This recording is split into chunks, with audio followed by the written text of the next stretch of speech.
আমাদের দেশে যখন নির্বাচনের হাওয়া বইতে শুরু করে তখন এক শ্রেণীর লোকেরা ফতোয়ার ঝুড়ি নিয়ে ময়দানে নামে।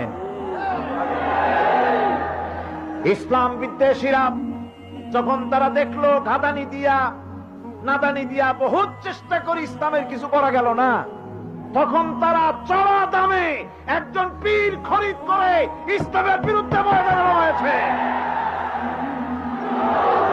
সারা বছর ফতোয়া নাই, সারা বছর কথা বলে নাই, আজ ময়দানে ইসলামের বিরুদ্ধে ফতোয়া কেন?